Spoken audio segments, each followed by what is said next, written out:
Ain't no need to panic. I ain't on a wave that could sink the Titanic. Like why? Ain't no need to cut ties. This is not the best time. Aiming for the east or the west side. I rise when I feel a vibe from the nighttime. I slide when she send me pictures of those nice stars. It's a banger when I know that beat got a baseline. Hotline gets a blingin' when they see I'm too live. High on niggas, I stay on the jet. I got a jet, I stay on the quest. I don't wanna rest. That's how you hit up like all of the rest.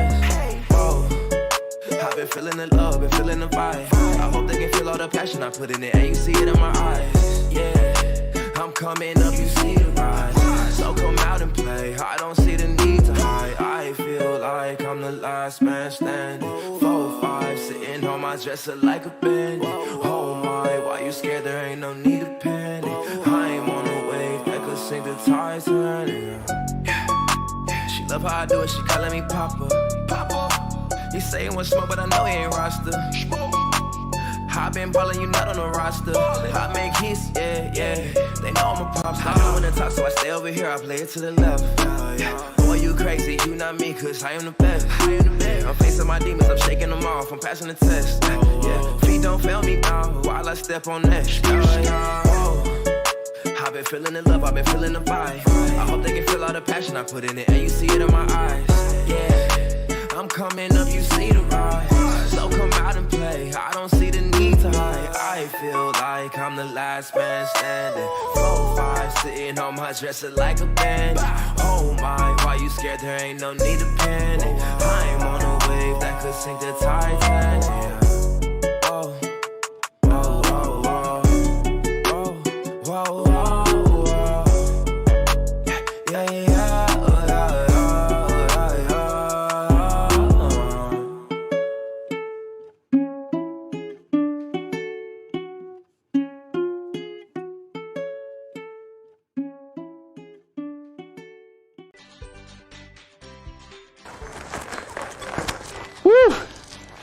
I love staying in shape, especially when I run out of booze. I gotta run to the liquor store.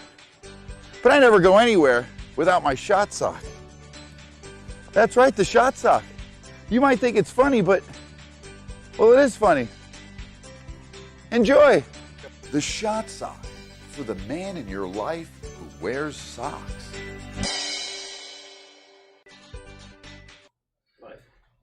Hey everybody, I'm not a big social media guy. welcome to the ABC. Woo! Psych! Noonish. Switched them up on them. Hit them with the killer crossover. Yeah, man. So, got a very exciting show today, man. I'm your host, Jonathan Anderson, the CEO of the In Group, here with our awesome co-host, El Grande Toro, Jonas Bull. Hey, and half man, half amazing. I think he burnt. I don't know. But yeah, he oh, Mark Clayton in the building. It's gonna be a little smack talk today, man. We got a DB and a wide receiver on the show today, man. Hey, and that DB I'm telling you about is a special friend of mine, man, since 12, 13 years old. Done a lot of great things, still doing a lot of great things. Mr. Ellis Hobbs of the New England Patriots, Philadelphia Eagles, Iowa State representing. Let's go. What's up, fellas? Hey, I just realized you was Eagles to Eagles, dog. Came in as an Eagle, went out as an Eagle, you know? You know what? I've never even thought about that. You're right. Yeah, bro. It's crazy, man. Yeah, that's crazy. Man, it's a blessing, man. Welcome to the show, man. We're so happy to have you on as an additional co-host and special co-host. And this show's going to be pretty cool, man. Yeah, man. I appreciate you guys for having me, and thanks for reaching out, bro. Absolutely, bro. Tell me. Well, it's been good keeping in contact with you, anyways, man. I don't want people to think like we just linked back up. We've been in contact. Man, it's like it's forever, bro. Like Ellis was one of my main homies that supported me when I jumped out of baseball and went to the financial services industry. Like just quick, man. Just all love. Showed me love. We went out to the NFL Combine. We put a show together, or did an event together at the hotel. Up in Indy. It was a 3-day event, very, very good event, man. Yeah, but like I said, just been very supportive, man. Prive Society, Ellis, enough about me, man. Tell us about you, man. What's going on, bro? What you been up to, bro? Oh man, the process. Yeah.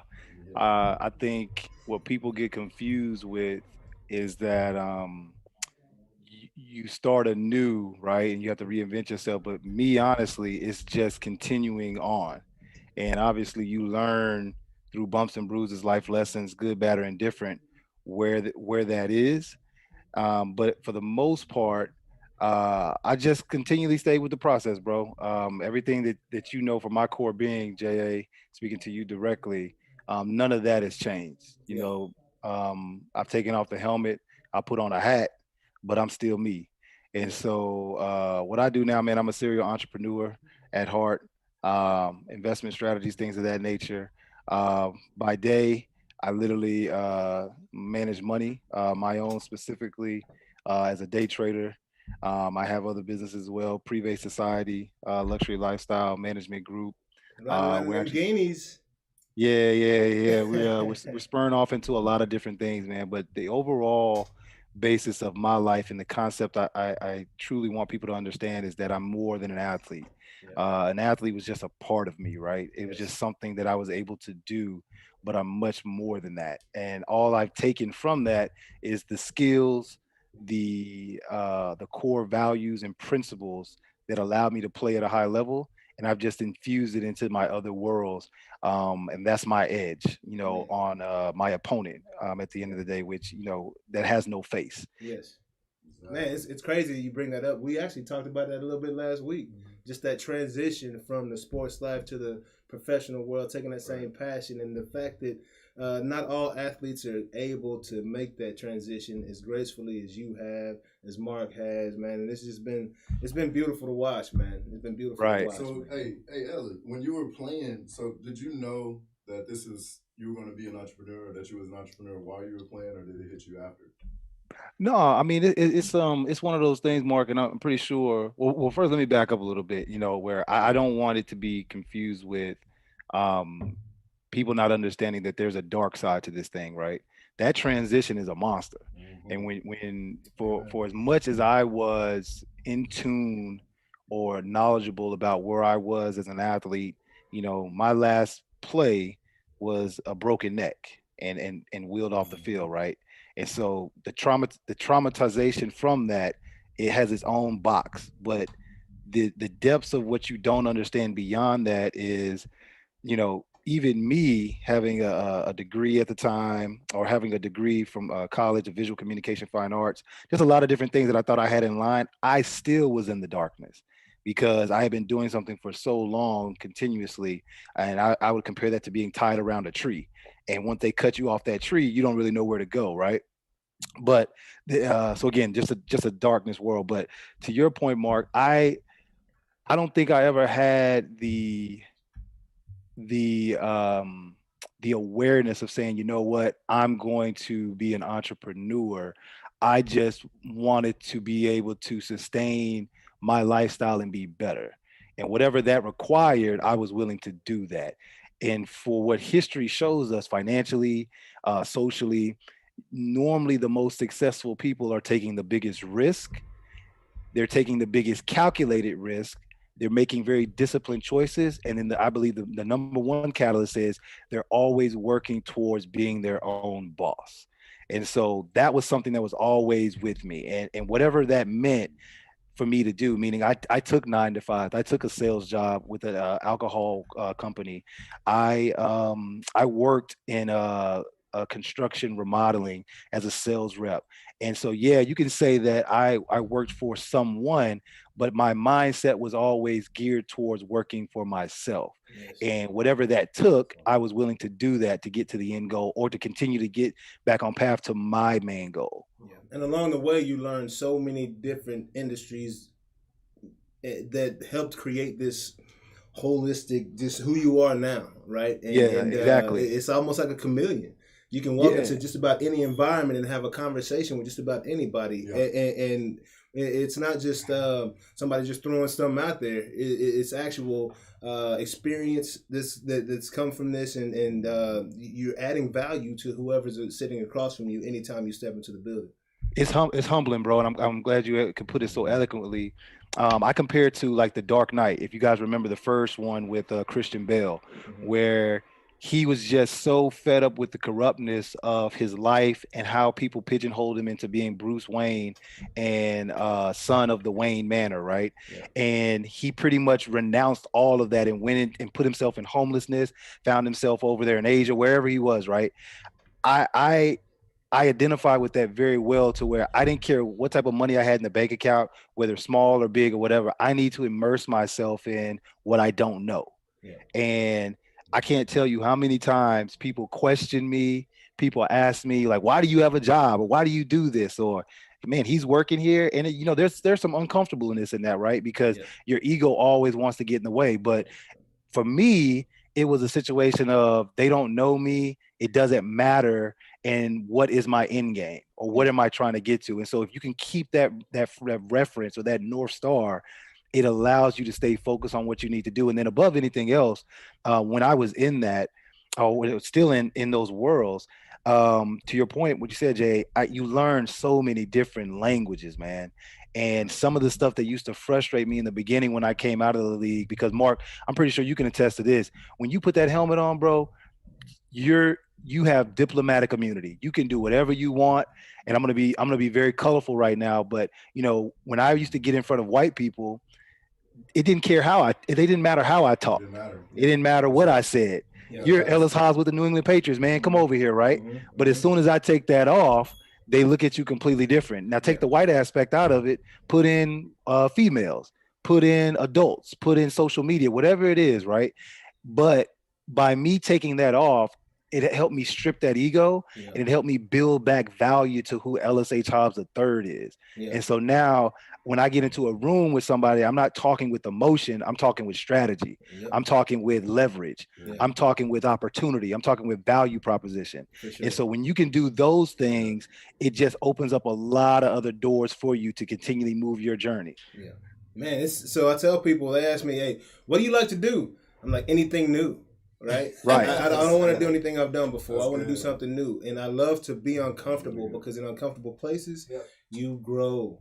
Right. So I'm not one to just continue to go to the same environment every time. Like, I can't do that. I can't do that. I get bored. I'd rather be home in my bed asleep. You know what I mean? You got to get into your discomfort zone. Yeah. That's where I live, man. That's where I love to be. So just like how we started this podcast, none of us. When we started this podcast, we were like, "Hey, we talked about it for a while." Let's go. Yeah, we started it one day, and Oscar tell you, he came up here one Wednesday. We were like, "We're doing a podcast." He was like, "What?" And like we just set it up and went, and now is the more we've gotten in front of the camera and brought on guests, and it's just this is an experience I look forward to every week. I can't even lie. And I said it to you yesterday, bro. I think the biggest deficiency for people is not just putting it into the universe. Yeah. They do so many what ifs, and it has to be the perfect moment at the perfect time at the perfect place. Yeah. But you tell me who the hell does that? Exactly. Who's perfect in anything, right? So when you actually get into it and you the moving parts start to happen and whatever it is, like you said, that's when the sword starts to get sharpened. That's when you start to make revisions. That's when you start to make edits, real time situations. Like, okay, we need to say this versus that, or all right, this is we need to EQ this up, whatever it is, right? Yeah. But as long as you keep writing the script in your head, the script can never actually be tested. Yeah. Well, what did Randy Moss say? I'm all about that action, boss. Yeah, I'm all about it. Like I said, I give you the new one. My kids, I guess it's popular now. I want all that smoke. I need that. Yeah, I need all that smoke. I love it, man. I love it. But yeah, so I don't know if you got a chance to check out some of the shows, but we'll go ahead and get into the flow. We usually start with a little intro as we have just began. But, get into the flow. We get into the flow. We get into the flow. Man. So you got that drink? Hey, what you got over there? Hey, let's go ahead and get a toast up, man. Toast to the mostest. Yeah. So just FYI, I don't know if you guys are actually Scotch drinkers, but Crown Royal, their highest batch, extra XR rare, so extra rare. This is their last batch that they're ever gonna make. So whatever's out there in the universe from a distillery standpoint, this is it. Yeah. So I went ahead and bought the signature bottle of it. So I'll take I only pull this out for special occasions. So this is a special one, just the fact that I'm seeing boys leveling up. So yeah, let's do it. Love it, man. Gotta raise the glass up one time for the toast, man. Hold on 1 second. Hold on. I'm gonna pull from the bottle. Let me be more professional. Good. And we got plastic cups over here, man. Don't you know? It's Noonish. We got you know, we usually busting out the solo cups. You know, we got the clear boys today. We got the plastic cups. You ain't got to be that professional on us, you know. All right. Yeah, but he's got the quality. You got the quality. Yeah. Yeah, so you gotta. Yeah. All right. Wet this whistle real quick, you know. At around noon. Get this thing jumped off. Here we go. Toast right here, man. It's another great show. Yeah. Salute, fellas. Stay healthy, get wealthy. Yes, sir. Good. So we're gonna start it out with that Heisman ceremony last night, man. Special shout out to Mead, Louisiana.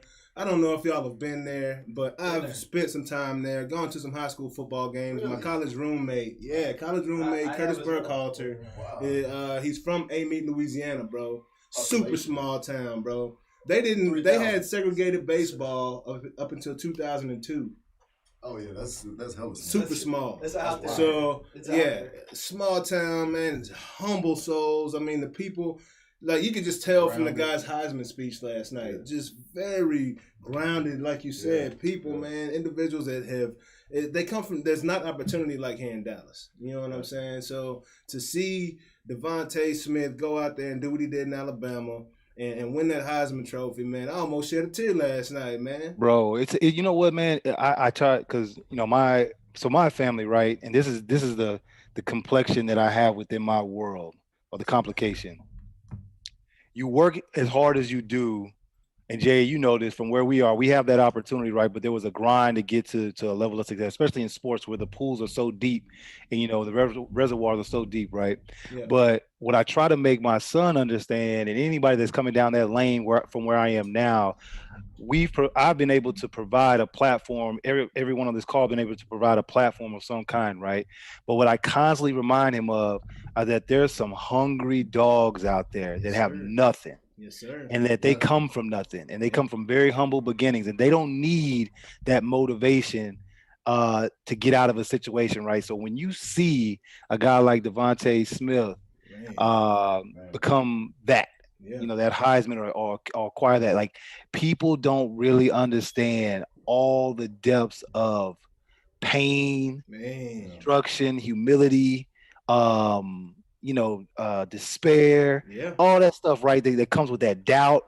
And for him to be able to eloquently put that stuff in a 5-minute speech or package or whatever it is, man, I just big it up. And I'm glad that they didn't go the HO route, the whole route, and give it to traditionally a quarterback, all that stuff, man, because respect to the stats and all that other stuff, but let's be very clear with this. This is geared towards faces of the league. They want to keep that model there, whatever that is, right? And so they were trying they damnedest to give that to Trask. Oh yeah. And whether it was hyping it up, and thankfully your boys MC shut that down.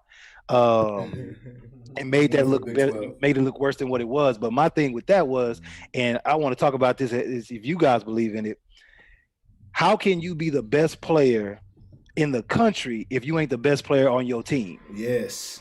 And I'm referencing to Pitts, Kyle Pitts. 84. Absolutely.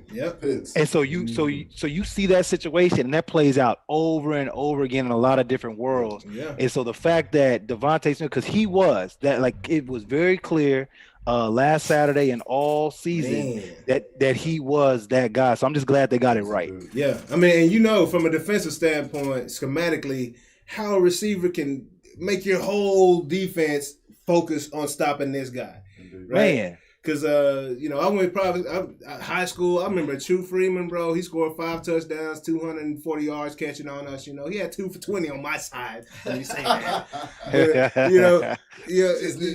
But we had to do something to try to stop this guy. But it didn't happen. But this guy, he's not the strongest guy, but the guy moves so cuts, catching everything. Distinctive and his IQ is up. Like, he has a high IQ. Yeah. He knows where to sit, right? Yep. Yeah, man. All of it. And so that's huge, man. Shout out to Amy, Louisiana, man. I had to kick that real quick. But we can go ahead and talk about that, Bama. You know, we got to start with ND every week. You know, that's my squad. Notre Dame since I was a kid. Been wearing the starter jackets. You know, Notre Dame, man. That's my team, How you feel man. about ND? Bro, yeah, you got to get up off that. That's 24 karat gold, bro. 24 karat gold helmets, man. I'm Oak Cliff, Texas. I can't help it. Man, 24 karat Flugazi. Them boys been showing up and not showing out at all. Like they're 0-7, bro. 0-7. Trust me, I know. Yeah. I feel it. And then they want to bring out the Manti Te'o situation. Like, I'm like, come on. Oh, catfish? You want to bring up catfish? Come on, get off of me, man. They're tripping, man. Absolutely tripping. Putting them in there was like putting Oklahoma in there. Yeah, as much as I make fun of them though, I was actually supposed to go to Notre Dame. I got recruited Ty Willingham. by Notre.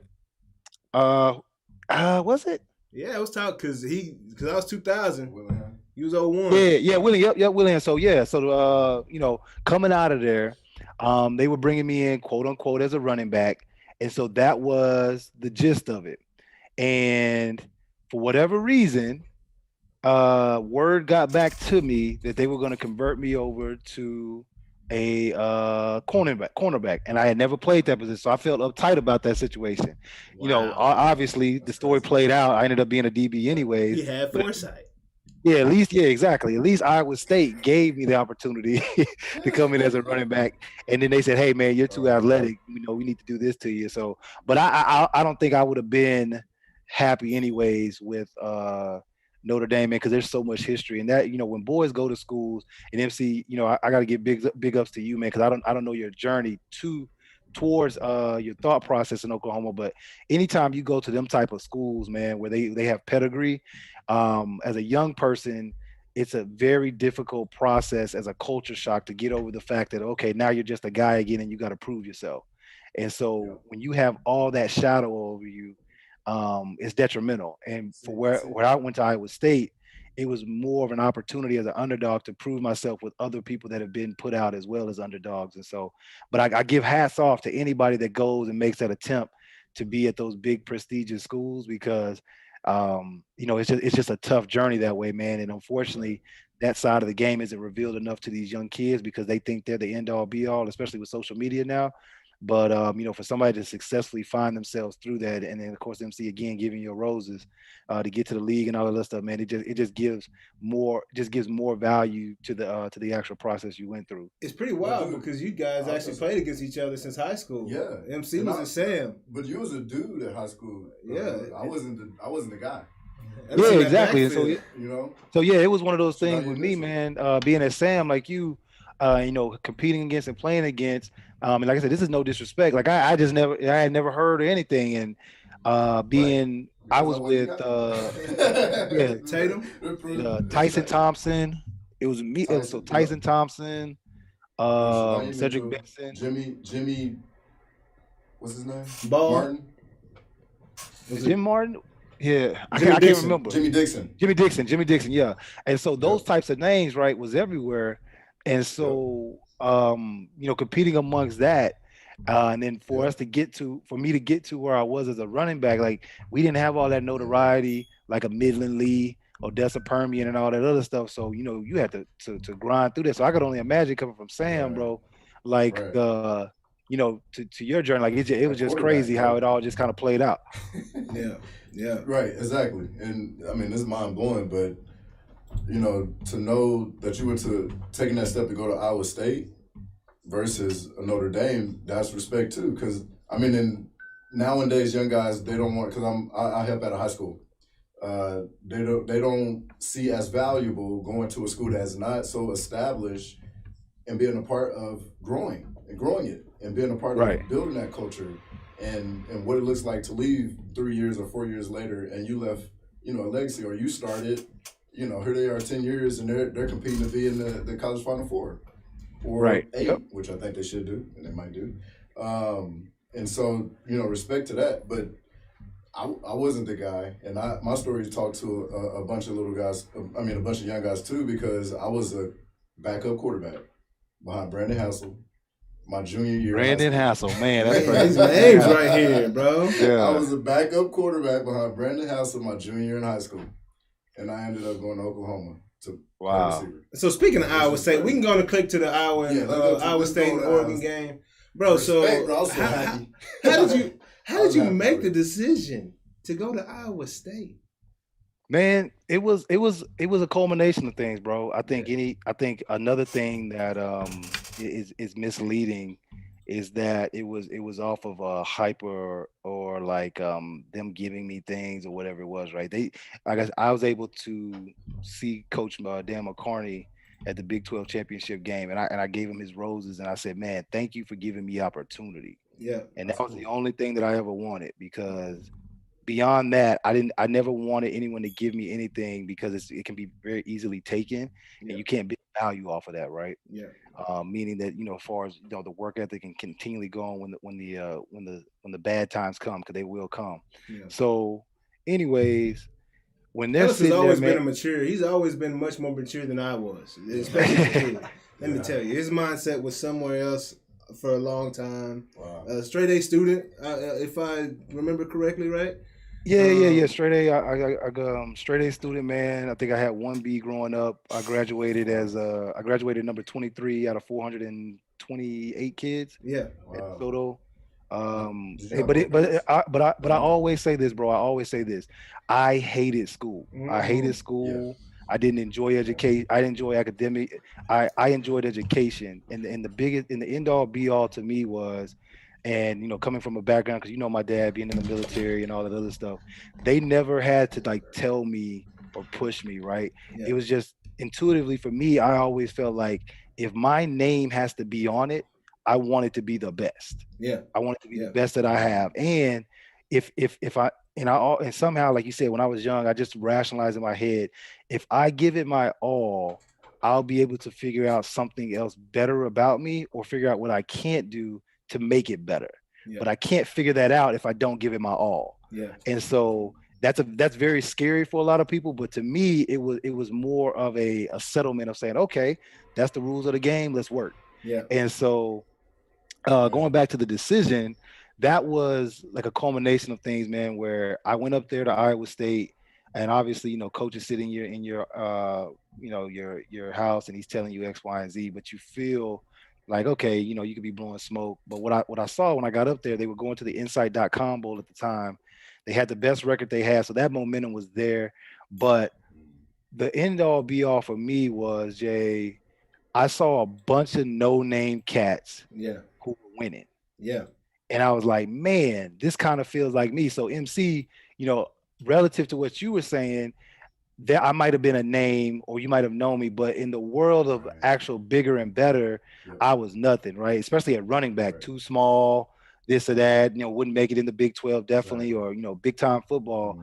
So here's a school that's looking at me this way: Notre Dame, Syracuse, a few other schools as well, TCU. But I personally felt like there was nobody there I knew outside of Ennis Haywood. And I don't know if y'all guys remember Ennis Haywood, but he was a Big 12 running back, all conference leader in rushing at that time.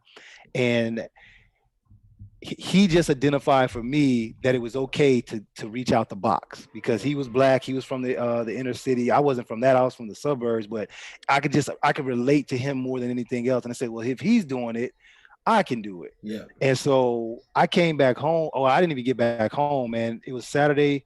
At that time, man, I wasn't drinking. I wasn't doing anything.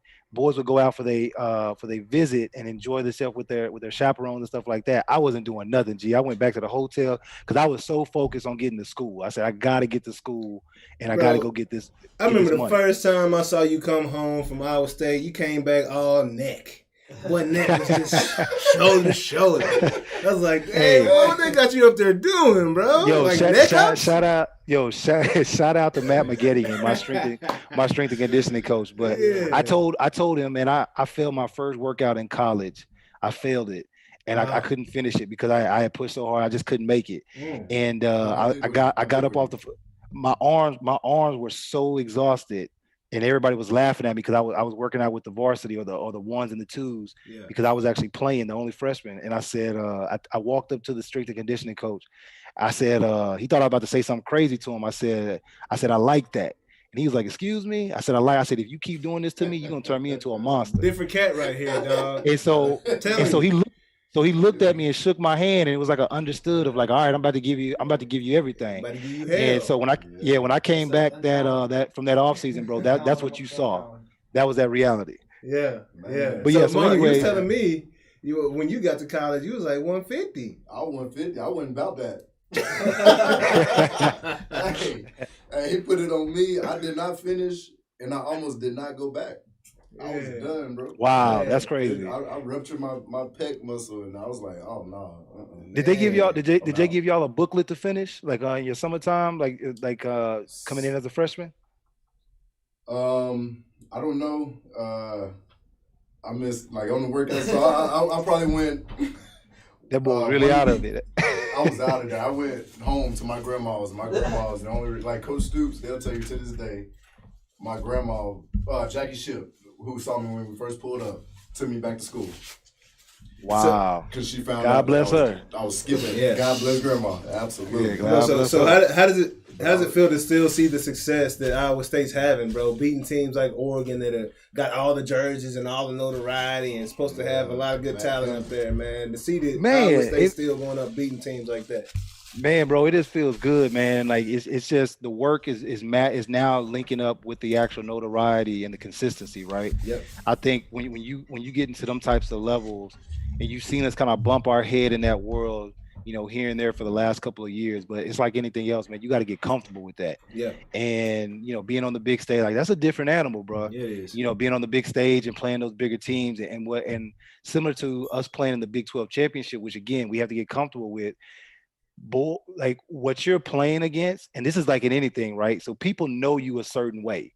So when they see Iowa State or hear Iowa State, they're not playing the actual boys out there that's playing that day. Yeah. Their confidence is coming from what they know about Iowa State. Yeah. Oh, these are losers. These are the bottom of the Big 12, or they don't got no athletes, or it's a bunch of corn-fed white boys. Hell, I know the game. I ain't stupid. Yeah. So when you start to see it on the other side, I was telling boys like, listen, man, y'all not playing against Oklahoma. Y'all not playing against Oregon, Notre Dame, because you're going to keep seeing these teams. What you're playing against is a mindset of history. Yeah. And if you guys can defeat that, you'll defeat the team. And because you can catch somebody slipping too when they come in with that mindset against you. Exactly. That's what I'm saying, to where now they shook, they ain't prepared the right way. Yeah. And once they see that history ain't there no more, now we starting to get in that ass, right? Yeah. And so that's what you saw with Oregon, no homo. When you saw Oregon, can we say that? Is that PC compliant? Hey, you're an ATL, dog. It's very compliant. You know what I'm saying? Yeah. I say I don't know if that's PC compliant. But anyways, man, it was one of those situations, man. It was so So I can't even put it in a word. I'll give you an example. I was texting people that I went to school with, and not the people that I actually went with, my peers. I text my mechanic, the guy that helped me with my Jimmy Blazer when I was there. And I said, man, I'm so glad for you to able to witness this win. Yeah. I text the doctor that healed my knee up, or that I tore my meniscus. I text him and said, man, I'm so glad that you get to enjoy this, Doc Greenwald. Like those types of people. Mark Coberly, the head athletic trainer, those types of people I was very involved with. Another young man that I became a friend with, I actually umpired his little league baseball games in the summer when he was 12, and we stayed friends with each other. He's a grown man now, married. I text him and said, man, congratulations on that victory. And then of course they put it back on me and said, man, like you guys started this, and you got, I think it was like $360 million that was put into the school in the last 5 years because of this success, where when I was there, I couldn't even get an extra pair of Nike socks. Yeah. You know what I'm saying? They were rationing them things out. So to see this thing come full circle, bro, it is an unbelievable feeling. That's got to be great, bro. It's got to be great. So we're gonna jump to another game from last week. It was Oklahoma and Florida. Got to go watch that Cotton Bowl with the boy Mark last week. Smacked in the mouth. Yeah, it's a great time, man. Hey, man. Hey, hit Trask in the mouth early. Boy, some quick and hurry. I thought that game was gonna be like 60-0 when it came out. You know, Oh yeah, it was getting ugly real quick. It was 17-0, right? Absolutely. And then, hey, you know what though? Before we jump into that, man, shout out to the bums, you know, the suckers that you know, these boys out here skipping the bowl games and thinking that they bigger than what they are. You know, letting people hype them up. You know, I talking about the Florida receivers specifically. Yeah, exactly. I respect Kyle Pitts for his situation because obviously he's going to be top. But what I don't respect about what he did was he put out that lame video during the game supporting his guys and wishing them well and all that other stuff. Like, yo, man, that's a sucker move. Yeah, go make your money, bro. I get it. You made a business decision, but you know, don't sit here and patronize us, you know, with the bummy comments.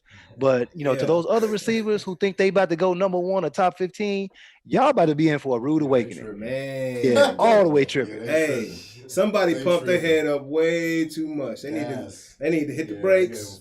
Yeah, and if I was Trask, I would have had a serious conversation with all them boys. Yeah. It's like, hold on, I'm up for Heisman and I'm playing. And who y'all? Right? Like, I don't even know who the receivers are. I'm pretty sure they're all right. You know what I mean? But come on.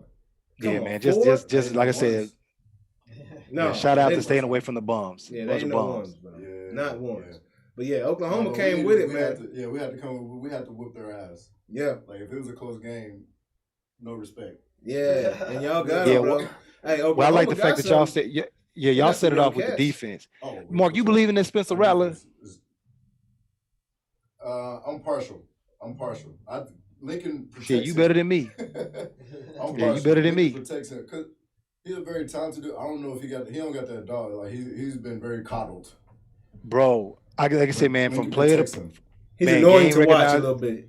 Yeah, player to player, game recognized, game peer to peer. You're seeing what I'm seeing, bro. To where I just don't believe it. I don't believe it. Like as soon as Davonta Smith got the Heisman yesterday, ESPN sent out a notification of the top Heisman watch, and he's at number 1. I was like, how? Like, how is that possible? Lincoln Riley. No, real talk. He's talented. He's going to put up numbers, and we're going to win. Like, but what does that do for him? that puts him in the first or second round as a draft pick. Wow. But you got potentially a Rosen situation where you got this kid that's super talented, but he's not a dog. And when he gets hit in the mouth and he gets put in a situation where he has to stand on his own 2 feet, it's not going to be pretty. That's my point. Nobody's going to baby you. Yeah. I know. I feel you. Yeah. But as it is right now, in college, being talented, you get a pass. It's kind of like being in high school. You know what I'm saying? You're very talented. You're going to get a pass. No, that makes sense. That makes sense. Yeah, that makes sense. Oh, yeah. You're going to get a pass. I'm with you right there, Ellis. I don't see it, man. Like, he's got talent. He's a talented kid, but he don't have that. He ain't been, you know. I don't know if he's ever had a fight in his life. I don't think he believes it. That's my point. Like looking at him, I don't think he believes it. Yeah. Yeah. Like I think Oklahoma is that shield. Lincoln Riley is that shield that's protecting him right now. Mm-hmm. But I don't think, like you said, if he gets into that cold, dark space, I don't think he believes that he can do it. Yeah. You know who's that? Jamie Kennedy? The comedian? Are we talking? The fake thug. The comedian? The comedian. Malibu, was it Malibu Gangster or something like that? Malibu Gangster.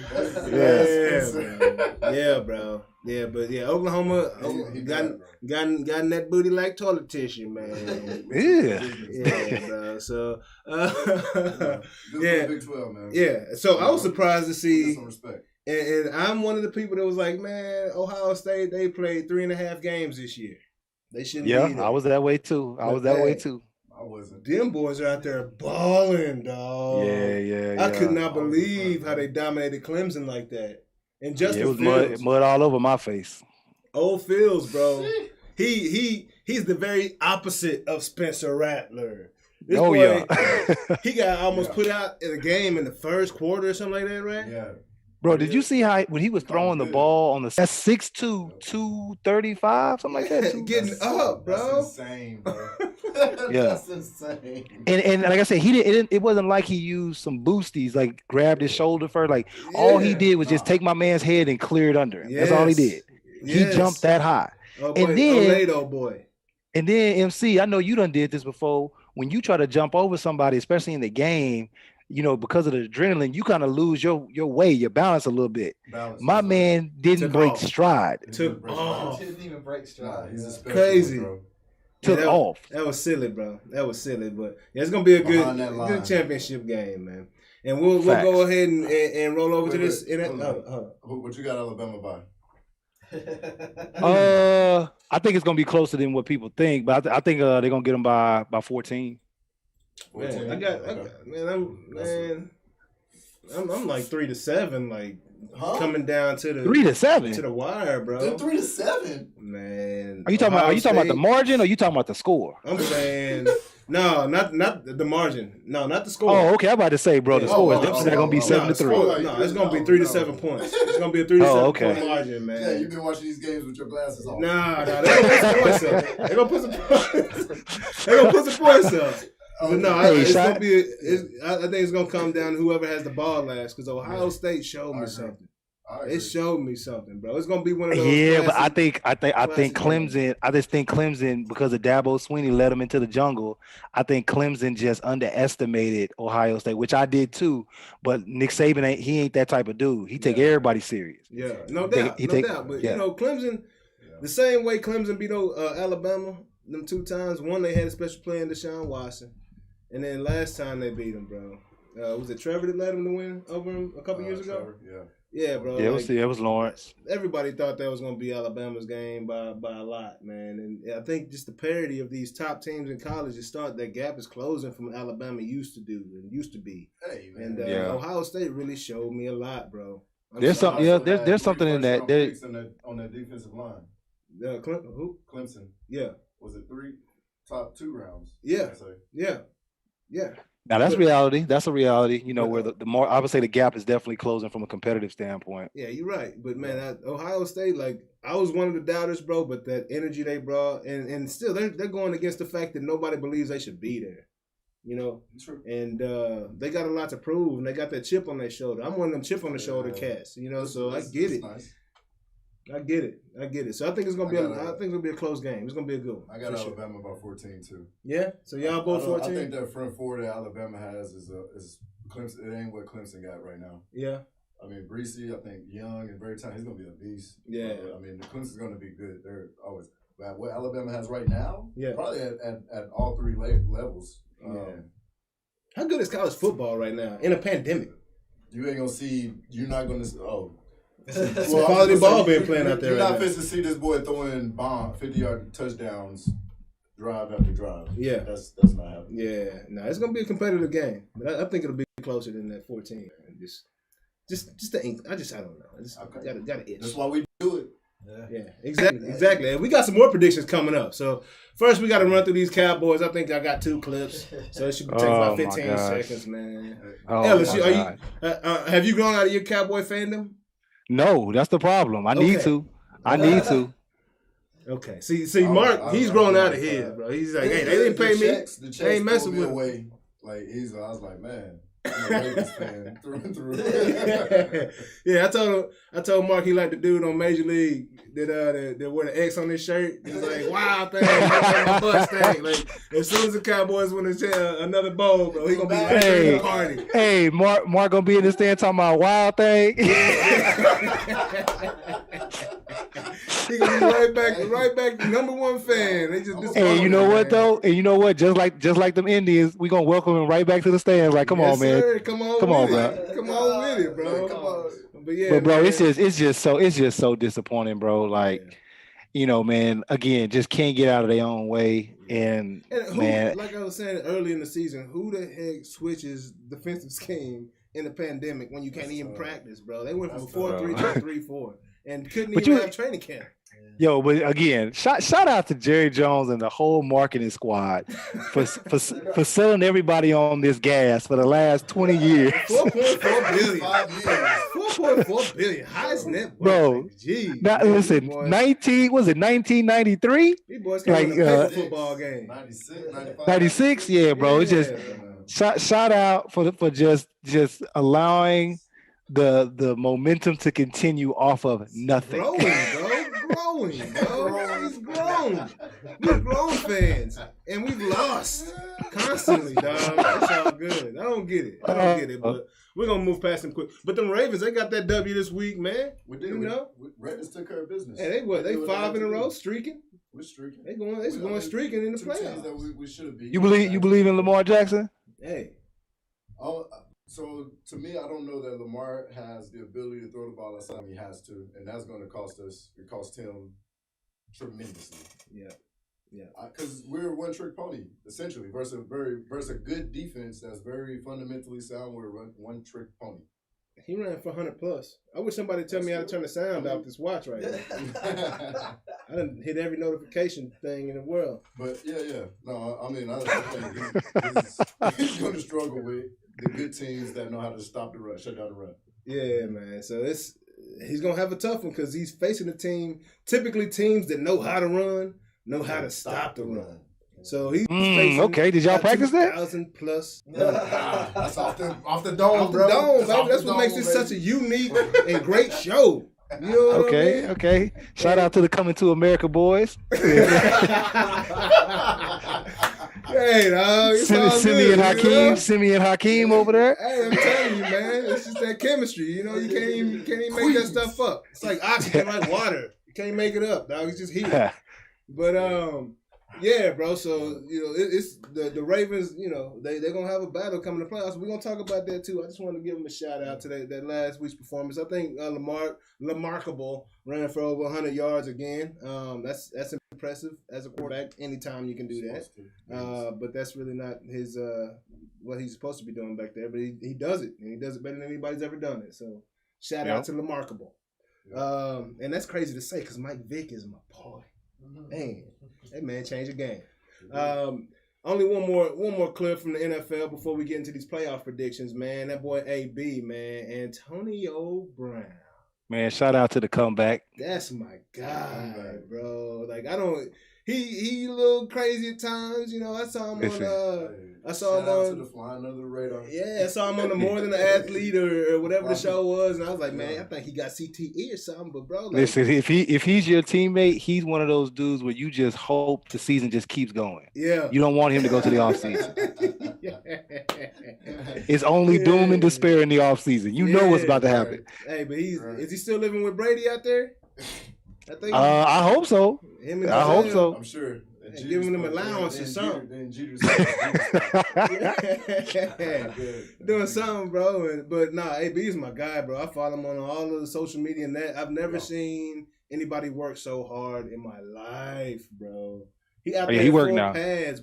Wasn't on the team in a Raiders jersey, a Patriots helmet. Out there. You know what, man? That's the sad part about it, bro, because unfortunately, when you do nonsense like he did, the people only want to see the negativity, right? Yeah. But I guarantee you, anybody that's chatterboxing on that side don't have the nuts nor the sustainability to get out there and do what he's doing to earn those checks or to work the way he's working, right? But unfortunately, because of just who he is, and hopefully he has the right people in his corner, you know, I think Tom is to AB as MJ was the Rodman, where he just keeps him settled in for long enough to win the chip. Let him go to Vegas for a week, Phil. Let him go to Vegas. Let him go wild out. Yeah, man, just let him do him. Let him do him. I'll go get him. Because, you know, that coach was like, hey, we ain't signing AB. Brady was like, hey, holla at me. You know, next thing you know, he got 11 catches in week 17, 2 touchdowns, 100 plus yards. Right. Let's go. Hey, he got that incentive too. I think he had an incentive to hit, bro. They gave him 3 shovel passes to make sure he caught that. He got that incentive, bro. Oh man, shout out to that because they normally try to keep them incentives away from you. Hey, they will bench you, bro. AB he was down the hall from like Tom, bro. I need 11 this week, baby. Holla at me, you know. But talk to the OC. Yeah, that's my guy though. That's my guy. But yeah, let's go ahead and get to these predictions, playoff predictions, man. It's gonna be a good one, man. Like college football, it's a lot of parity in the NFL, and these games are much harder to predict than previous years. Yep. So, you know, we're gonna go ahead and do a little rundown, right? So, we'll start with the AFC side, right? Jonas, what you got? You know, what you think about it? We got the Bills and Colts going first. Well, so I have some predictions. Yeah. Okay. but they may not be traditional predictions. Yeah. So I predict. Yeah, y'all like that disclaimer? Be in the playoffs. Well, the Saints are already in it though. They won't be there. They won't be that long. Hey, Ellis, if you don't know, Jonas don't watch football. He don't watch sports. He runs though. I've been watching a little bit more. You've been watching a little more this year? I got to keep up with. Yeah. Okay. But Bro, shout out to Jonas holding his own man on the podcast. Like, That's right. Yeah. So we got what? We got Bills. We got Bills and Colts. Bills and Colts. I actually watched some of the Colts and watched some of the Bills this year. Just a little bit highlight reel kind of stuff. Right. Yeah. But who you got? I think the Colts can do that. Okay. Colts. We got Colts. We got Colts with the upset. Yeah. Mark, who you going? I got Buffalo. Buffalo all day? Yeah. I'm with I'm you. probably wrong. But basically what he said. Yeah, that's all good. I'm with you on that. I'm with you on that. We Bills and that. Ellis, what you think about that Colts Bills game coming up? That matchup? man, I think the energy alone gonna bring the Bills over. They ain't had a playoff game at the crib, and Yeah. Lord knows when. Them boys And be yeah, Bills wilding Mafia is no out. joke. And they're letting fans in. So Oh, They're letting. wow. Yeah, they gonna wild out over there, man. yeah, so good luck with that one, Jonas. Yeah. Right. I got Bills. I got Bills all day. Next, we got that Steelers-Browns game, and I hear that the Browns head coach came up with the COVID. Another untimely COVID. Hey, we've been talking about old Raj getting paid off for these COVID cases. COVID strikes again. COVID strikes again. COVID strikes again. The coach this time. So who we got? Steelers-Browns, man. Steelers, Browns. I'm going Steelers right here. Yeah. I think Browns had a key injury too. But Yeah. I got Steelers. Yeah, I'm with you on the Who you got? Steelers. I'm with you on the Steelers. Steelers all day, Jonas. That's Super Bowl pick, so you gotta go roll with them. Yeah, that's right. What you looking like over there, Ellis? Well, I know a thing or two about being in the playoffs, and I think Right. momentum plays a huge role in that. Yeah. And the adverse to that is when you don't have momentum, in which the Steelers don't have. Yes. And so I think you're going to see them play a game to look. They're going to be playing a play to not lose mentality instead of playing to win. Yeah. And I think the Browns is going to sneak on them, and they're not scared of them. Yeah. They've been toe to toe with them before, and anytime you get a team like that, similar to like the Giants played us in the Super Bowl, when you should have beat somebody, say week 17 when they played us, there's just a sense of confidence that comes with that, man. So And I actually got the Browns. game. That was a good game. Week 17. Yeah. It was what 29-22, if I remember correctly, just off top of my dome. I don't even know why I remember that, but that was a critical game in that season. Yeah, man. Listen, I went into the locker room. I was like, "Phew, boy, they should have beat us." Yeah. And shit, they ended up beating us. Man, it's crazy, bro. That's crazy. And so we talking. So you got Browns going over the Steelers. So you don't think that the coach not being a part of that game is going to be a factor? As far as with the Browns. Steelers? Oh, the Browns. Yeah. Browns No, head man. coach. I mean, the head coach. At the end of the day, he definitely runs the ship. But it's like anything else, man. In football, they promote this bigger than anybody, man. The machine continues on. They're gonna rally And around so- that. Yeah, you rally around that, or you just find a way. Like, bro, like MC, how many times have boys got cut right in front of your face and you didn't think twice? It's like you just keep it moving. Yeah. And so It's that revolving door we call it in baseball. Yeah. Yeah, Hey, I don't revolving. even Yeah, know exactly, that guy. Jay. Jay, you know that situation too, man. So Yeah. granted, it's the head coach, but you telling me that what did he write the whole game plan on a piece of paper and chew it up in his mouth? Nah, bro. Pass that on to the next man and let's go. Yeah. So we got one Browns, 3 Steelers, man. And hey, it's hard for me to pick the Steelers because they have been on that down train, that slope, man. That's not good. And I'm just not a believer in Big Ben, but I think they'll find a way to win this game, man. That's just what I think. But you got a very convincing argument there, Ellis. I must admit.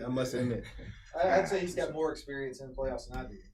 Yeah, and me too. Me too. I got all of these. Well, Hey, man. damn, fellas, if y'all gonna give me my roses, go on and get on my team. Hey, gotta go. Hey, you gotta stick to the word, though. Man, gotta stick to the word. That's Man. true. Hey, So- that's like, yeah, I hear you, mama, but I like her. I like her a lot. Yeah. Hey, and 1 year later, you see what Mama was talking about. That's right. She saw it way. She got that foresight. Yeah. She know her baby. So next we got that Titans and Ravens matchup, man. I mean, that's a tough. Yeah, it's a tough one. That's New England of the South right there, man. Yeah, that's gonna. I tell you what, outside of a winner, that's gonna be some smash mouth football. Man, they're gonna be hurt going into that next game. Whoever's playing. Oof. Yeah, absolutely. I think it's our time. Yeah. With my heart, I'm taking this. Yeah. Period. Yeah. I'm just whatever. Yeah. Yeah. I mean, I think we're riding our little 2-game high. Yeah. Little 3. We'll beat Cleveland, went through Jacksonville, rolled through Cincinnati. I think we take this one goes down to the wire, and I'm hoping Lamar makes one of those plays that we need. Yeah. Different from the one when we played Pittsburgh down the end and everybody knew it was a draw and they triggered. They hit him for 2-yard game. Yeah. Where we needed 6. Yeah. That don't work. It don't work. It don't add up. I was just taking us. Yeah. So who you got in this one, Jonas? I'm gonna have to go. I'm gonna go Ravens. You going Ravens on this one? Yeah. Man, for one reason and one reason only, I'm gonna go ahead and throw it up right now. Throw up that X. He might not be a factor. I just want to see him keep playing. I want to see him keep playing this year, man.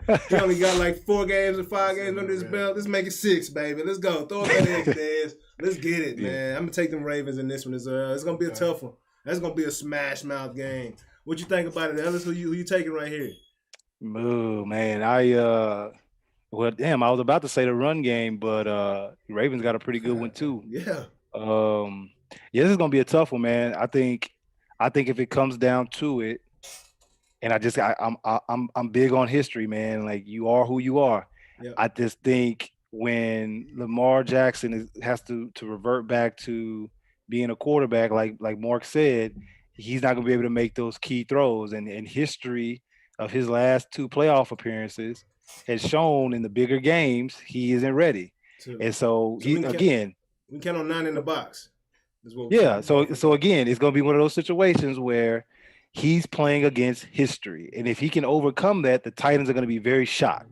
Yeah. But I think they're going to force him into a situation of, like everybody tries to do. But I like Tennessee's defense, but I actually like more the fact that Lamar Jackson hasn't proven it yet, and so that difficulty of not proving it yet, I think it's still going to weigh heavy on him. So I'm going with the Titans. Nice. All right on. That's AFC. All right, we got one more side of the league to talk about right here. That NFC. Shout out to the expansion. Shout out to the expansion. Yeah. Chiefs. Chiefs got that bye on the AFC side. That's my Super Bowl pick. Pat Mahomes. Yeah. Hey, I ain't gonna tell you about your boy Nat. We'll talk about that offline, man. That's my boy. Pat Mahomes with the dub. Hey, Ben told me to tell you what's up, by the way, too, bro.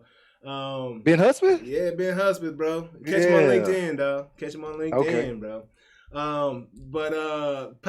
We got Packers with that bye. Aaron Rodgers, the presumed MVP this year. We'll see. We'll see what happens. But yeah, he's going off this year. First pick on this side, Saints versus Bears. How many buys do they have over there? So it's only 1 bye per side of the per league this year. Right. It's a little different this year, isn't it? Yeah, it's different. Yeah. They went with 1 less team. Typically it's 8. So 2 teams get a first round bye, but this year only 1. But just this first round. In a pandemic, you lose a whole game on each side. That's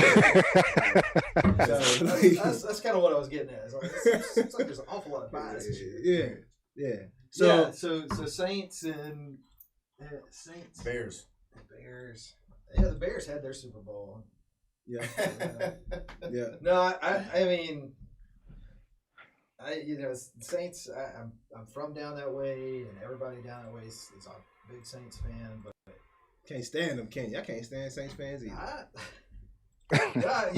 I like the Saints, but I'm just not feeling it this year. All right. So you taking Bears? I'm thinking first round out of there. Bears is not the top choice, really. To take out the Saints. But they're gonna be your choice. It'll be, yeah. I mean, I kind of like take that contrary position. And, gotcha. Okay. Gotcha. Okay. Go with the underdog sometimes. Right on. Sometimes that's how you win big bets. Hey, you're right, but I'm with the Saints on this one. In that dome, in that Mercedes. Or not? Is the Mercedes down there too? It's the Mercedes though. Yeah, bro. I'm with the Saints on this one, man. I think Drew Brees' ribs feel better, and I can't believe he crushed all the ribs like that. But I'm taking the Saints. Who you got, Mark? I got the Saints here. Yeah. Yep. Clear and cut. I don't think. I mean, Bears. They went on tonight. They do got that momentum that Ellis was referring to because the last half of their season has been crazy. But I'm still going to say I think they're going to run up against these boys and they're going to scheme them up nicely. Yeah. And the Saints defense is about to step up. Yeah. Which is probably number 2 defense in the league right now. Yeah, that's surprising, man. They used to You suck. just have to remember the Saints have the longest history of snatching defeat from the jaws of victory. of any team. Some paper bag boys. Right. Hold on, say that one more time because I need to hear that one. What was that?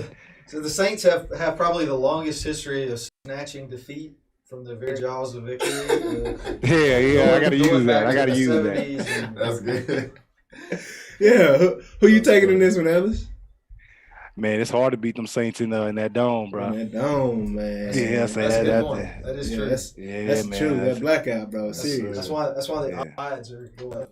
Yeah. Right. Yeah. All right. So next we got the Seahawks and Rams, man. That's another great matchup. Division. It's So gonna be good. we got Steelers, Browns, Seahawks, Rams. How does it end up like that? Same division in the playoffs playing each other.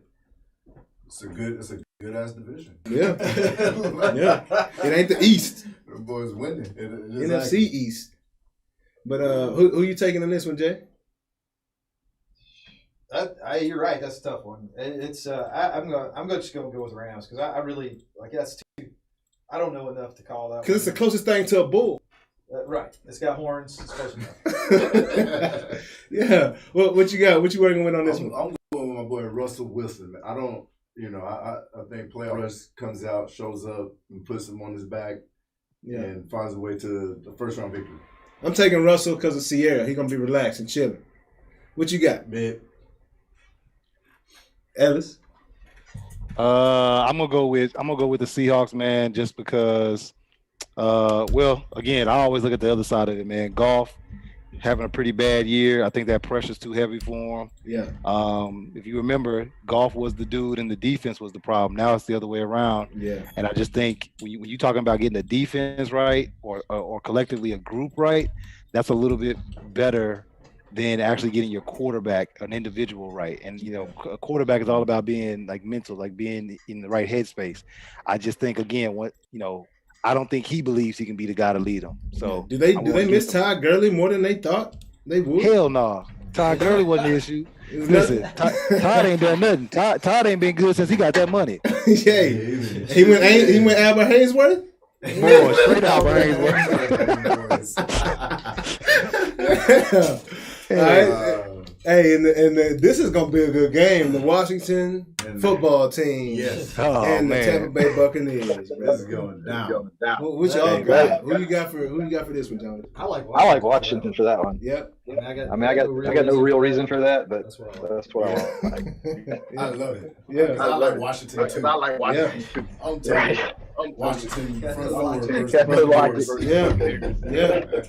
Absolutely. Man, it's hard to go against. It's hard to go against Washington right now, man. That defense is serious, and Alex Smith, I can depend on that guy, man. He's been through hell to get where he is, and he is going. What's that? Been in that dark space. What's that Eminem song? Lose Control. Lose control. Yeah, bro. He about to lose control in the playoffs, bro. I believe in the Pat Mahomes sensei. So yeah, right. Yeah, what you got on this one, Ellis? Man, I like the Washington football team, man. I like Riverboat Ron. Yeah, I'm big into old school.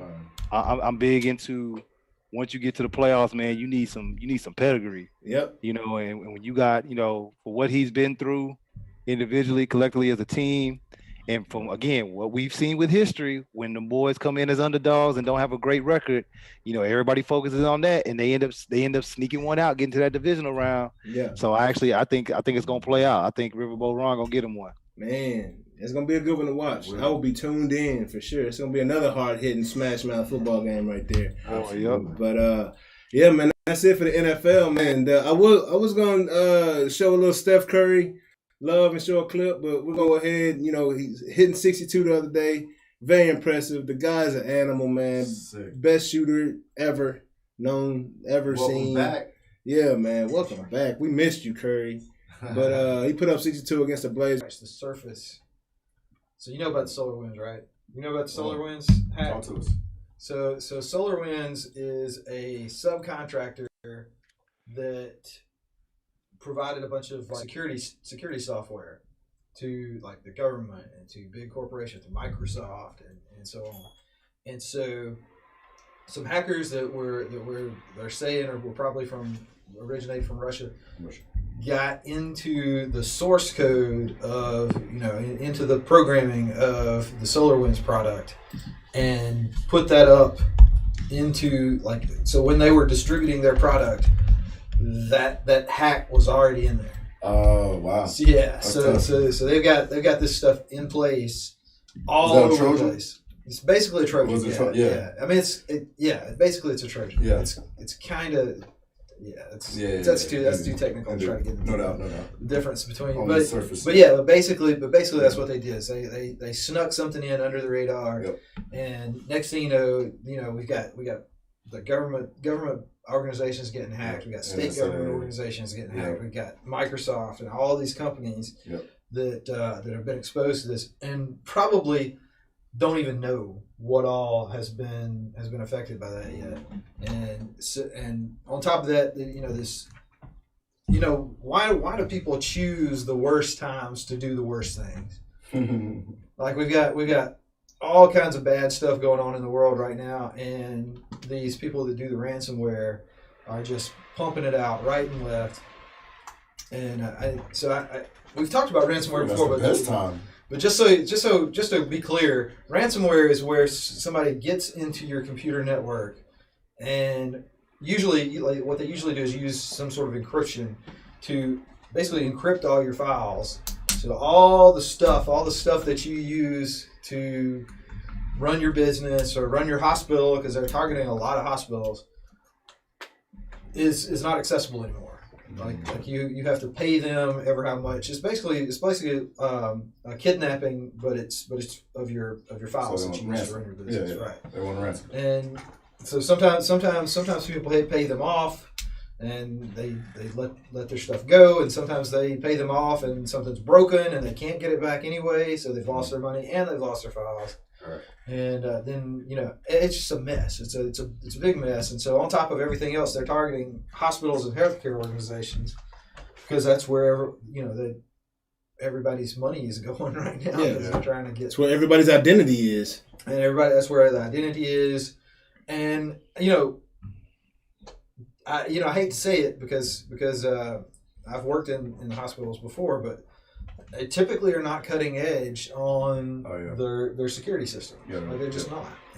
Why is that? Tend to be very conservative. They're older entities. They have so many files. They have so many files. That's true. They have a lot of stuff that has to be. A new platform is right. They have to be able to work together. Like the files have to be transferable. Right. And the big thing is that what you see in any industry, any manufacturing industry, is the ones where lives are on the line, one way or the other. The tendency to be very conservative in what you adopt is higher. Yeah. So hospitals and healthcare providers just have a inbuilt tendency to be very conservative about taking on new technology. Big old ship turns slow. Big old ship turns slowly, and that's a good way to put it. They don't want to turn in the first place. I'm doing okay with this. If I turn that way, I don't know what might happen that I'm going to get sued for. Mm-hmm. And a lot of them have just so many interconnecting things that all these different CEOs and people have come in that they like, and it's just a big mess of technology. So it's hard to. So they kind of make unlike the financial sector where they tend to be. Even the most conservative banks tend to be more aggressive with technology than what a lot of other industries are. Yeah. Because they understand they gotta move fast. They gotta acquire So that's what they're kind of doing there. So that's it's just be careful out there. To be short. Right. Yeah. What do you suggest? VPNs? What do you suggest? I think antivirus for all your Windows people do out there. actual audits. Like that's step number one is do an actual security audit of this. Like if you're the CTO of a hospital, CEO of a hospital, whatever, executive director of a healthcare system, whatever, get a real security audit done. Not somebody who comes through and checks a bunch of boxes because somebody said that we do encryption or said that we did have a firewall, but actually get a company that will do the work. Or a small financial manager. Ellis. It's a matter of I mean, really, it's a risk management. Bank of America, Wells Fargo, they ain't taking no chances. Right. Yeah, and even and that's what they do is they have regulations that cover them that we have the HIPAA regulations, but that's not enough to just because you did that doesn't mean that you're secure. Absolutely fully secure from these the supply side attacks and the ransomware attacks. There's still a lot of wiggle room and vulnerable spots. To that point, as a retail customer to hospitals or banks or whoever, you're trusting that entity. 100%. To have the best.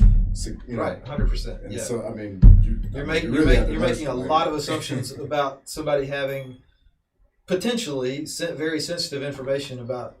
I mean, not so much nobody gives a crap about what my healthcare is. No. But if you were this kid Deontay, if you've got a hospital record of what your knee records are or your shoulders or if you got something in there that could potentially show up later down your career or some weak spot or something like that could be serious. That could be something. Especially during contract negotiations. Right. So that's the kind of stuff that like I said, nobody really cares about my information, but there are people who it is potentially a big deal. And the bigger deal, really the bigger deal is that when these things happen, if they get access to your credit card information or something like that, that's pretty bad. Yeah. But if they're affecting systems that are connected to actual health systems, like how a prescription gets written, or how an X-ray, an X-ray gets from, because when I was a kid, we had X-rays that were on a piece of plastic, right? Yeah. Like they used to on the movies. Yeah. These days they don't do that. It's all digital. Man. That's right. Well, that's like that hospital hack we were talking about when Downey was on the show. Right. That's the largest hospital hack in the history of the U.S. and nobody talked about it. Right.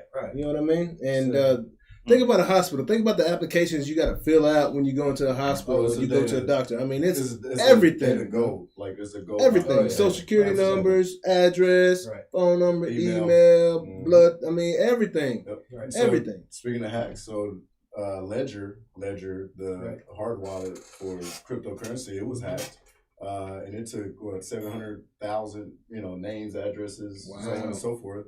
And so recently you start to see the people say here we go. And they're sending a screenshot of their email with whoever got all the information, saying, "Hey, send me 5 BTC, right? And we won't come to your house, and you it could get ugly, and put their address down there." It's it's crazy, that. Literally just and the thing is, you don't know whether that is some of these hardcore Russian mafia guys who will chop your mama up and put her in a suitcase. Or some little 15-year-old kids, right? That boy went to the extreme case. Yeah, it's right. But you don't know. You don't know. That's tough. And that's why we need a second amendment. Yeah. So are there any light topics? Boy, hey, talk about so you scared the hell out of the whole audience. Anybody else need another drink? God. Straight up. Is the Earth, the planet that we live on, is it shaped like a basketball or is it shaped like a pancake? It's round in the mud. Anybody gonna? That's a setup question. Yeah, Round. So there's Don't ask a Kyrie. pair of people from Italy who thought that the Earth was shaped a little bit more like a pancake than a basketball. Okay. Set out to prove this. Oh, okay. So they got in their boat. I like it. And they I don't know if it was a gondola or maybe it had a motor, but they paddled off in the direction that they thought was going to take them to the edge of the world. Yes. So number one, they did not find the edge of the world. So it kept going. In all fairness, they were going in the wrong direction. So they were not going in the direction that they thought they were going in the first place. Okay. So He ended up finding a bunch of Wonder Women, the Brazilian. right. You run into some Somalian pirates. You get robbed. That's right. Look at me.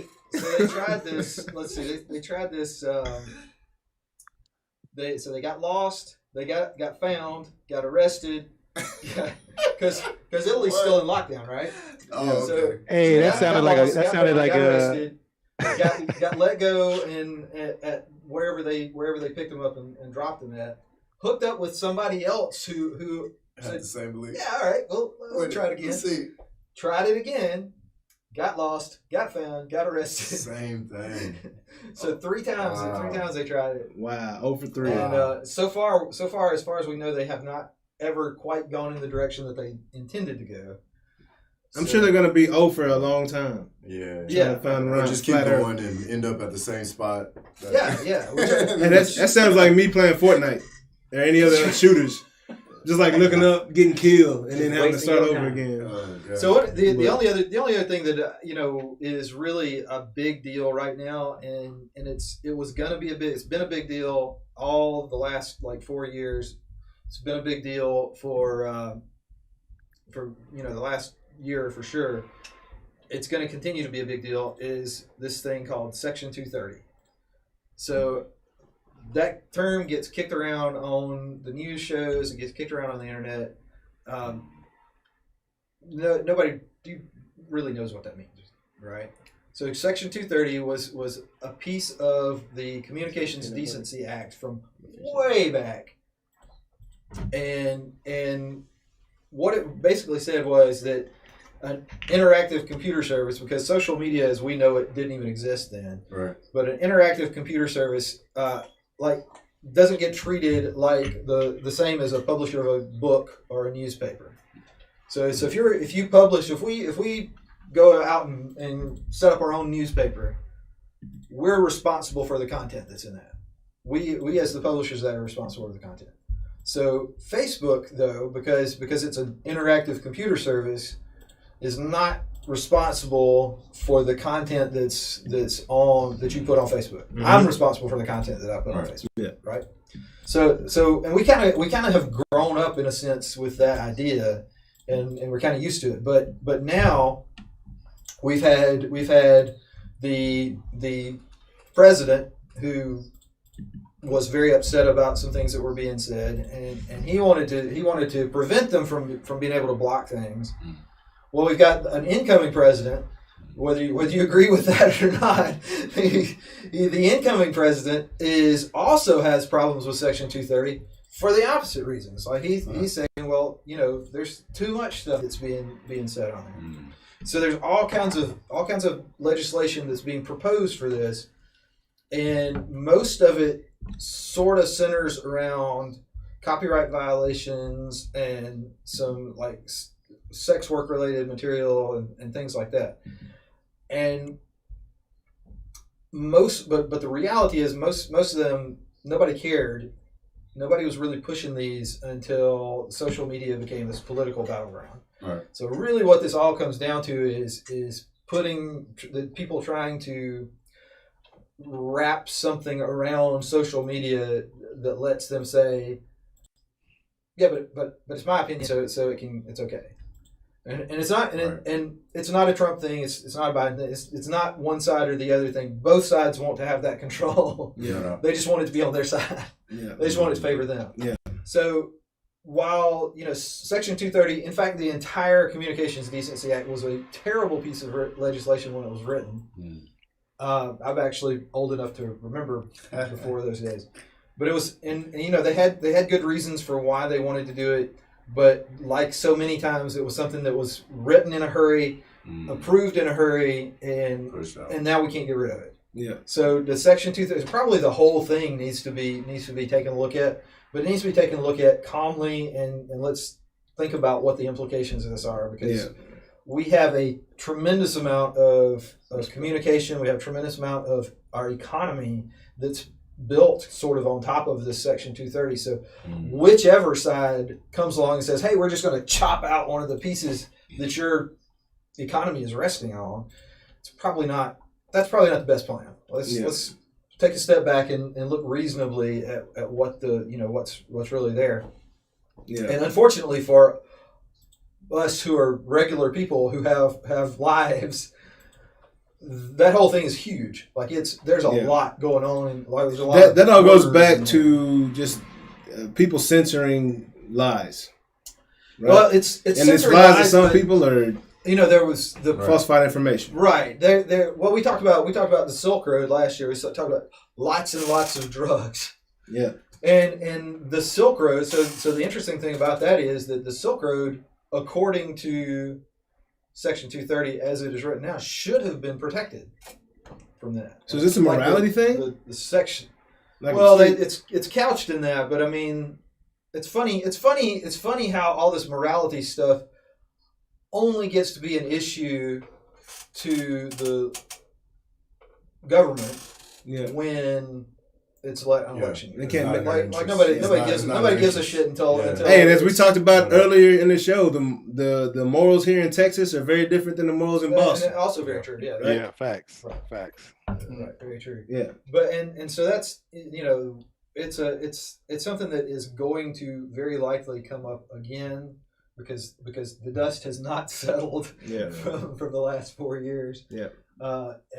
But if you hear somebody talking about, well, we're gonna eliminate the Section 230, or we're gonna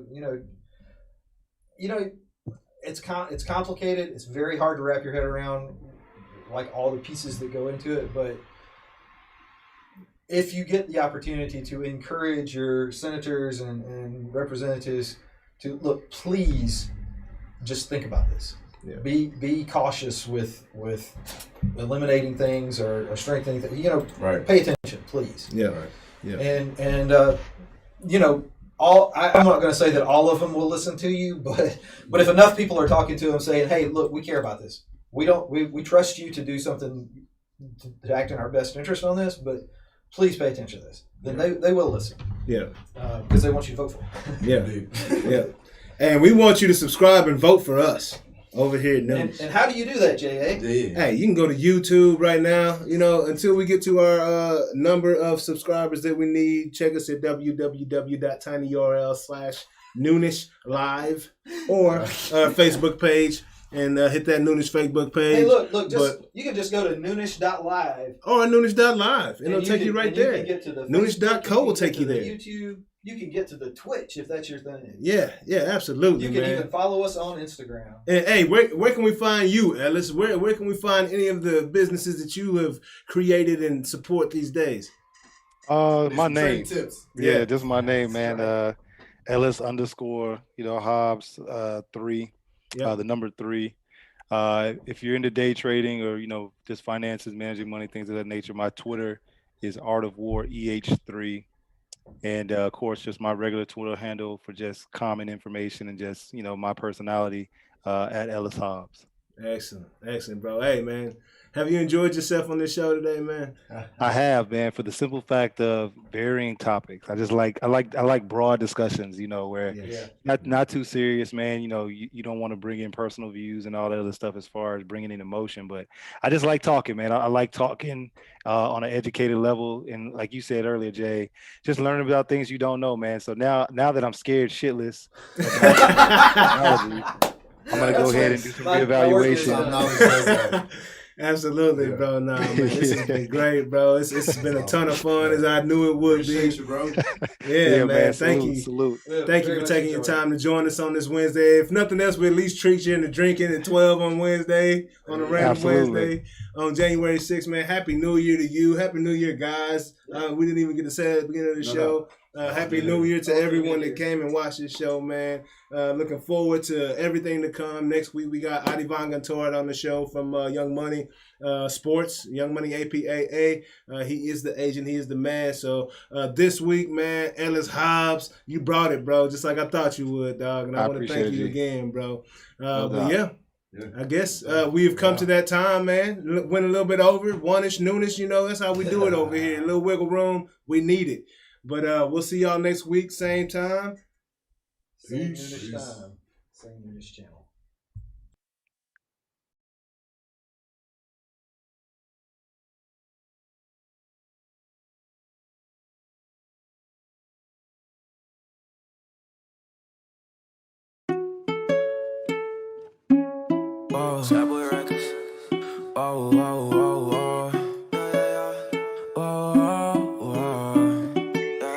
Hey Ross, sauce it up. Whoa.